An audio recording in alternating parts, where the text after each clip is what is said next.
నిన్నటి current affairs లోని చివరి ప్రశ్నకు సమాధానం. ఇంటర్నేషనల్ డే ఆఫ్ ప్లే ఎప్పుడు? ఏటా జూన్ 11న ఇంటర్నేషనల్ డే ఆఫ్ ప్లే జరుపుకుంటారు.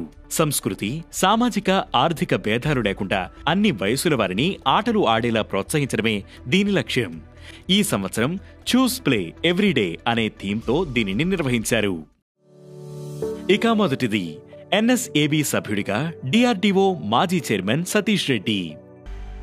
జాతీయ భద్రతా సలహా బోర్డు సభ్యుడిగా డిఆర్డీఓ మాజీ చైర్మన్ సతీష్ రెడ్డి నియమితులయ్యారు. రా మాజీ చీఫ్ అలోక్ జోషి నేతృత్వంలో జాతీయ భద్రతా సలహా బోర్డును కేంద్ర ప్రభుత్వం ఏర్పాటు చేసింది. ప్రధాని నేతృత్వంలో ఉన్న జాతీయ భద్రతా కౌన్సిల్కి ఈ బోర్డు సూచనలు చేస్తుంది. బోర్డులో సభ్యులుగా మాజీ western air commander air marshal PM Sinha, army southern మాజీ commander lieutenant general AK Singh, rear admiral Monty Khanna, విశ్రాంత ఐపీఎస్ అధికారులు రాజీవ్ రంజన్ వర్మ, మన్మోహన్ సింగ్, మాజీ విదేశాంగ శాఖ అధికారి వెంకటేష్ వర్మ ఉన్నారు. ఇక రెండవది, ఇన్ఫ్రా ప్రాజెక్టులకు జియో ట్యాగ్ ఐడి. మహారాష్ట్ర ప్రభుత్వం జూన్ 9న ఇన్ఫ్రా ఐడి పోర్టల్ను యాక్టివేట్ చేసింది.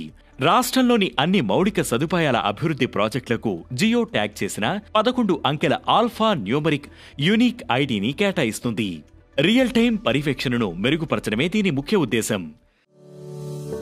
ఇక మూడవది, ఇరాన్లో 8 కొత్త న్యూక్లియర్ పవర్ ప్లాంట్లు. రష్యా తమ భూభాగంలో 8 కొత్త న్యూక్లియర్ పవర్ ప్లాంట్లను నిర్మిస్తుందని ఇరాన్ ప్రకటించింది.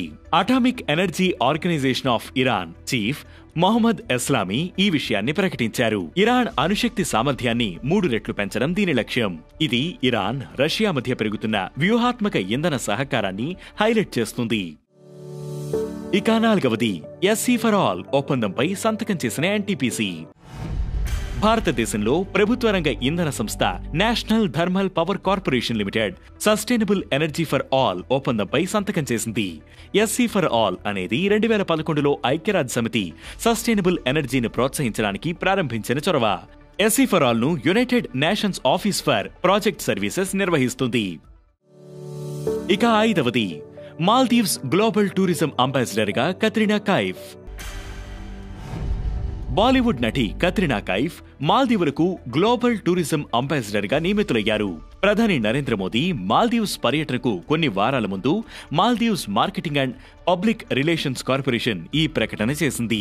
ఇరు దేశాల మధ్య నెలకొన్న పరిస్థితుల వల్ల టూరిజం దెబ్బతినడంతో ఆ దేశం ఈ నిర్ణయం తీసుకుంది. ఇక ఈ రోజు కరెంట్ అఫైర్స్ క్వశ్చన్: ప్రపంచ బాలకార్మిక వ్యవస్థ వ్యతిరేక దినోత్సవం ఎప్పుడు? ఈ ప్రశ్నకు సమాధానం మీరే కామెంట్ చేయండి.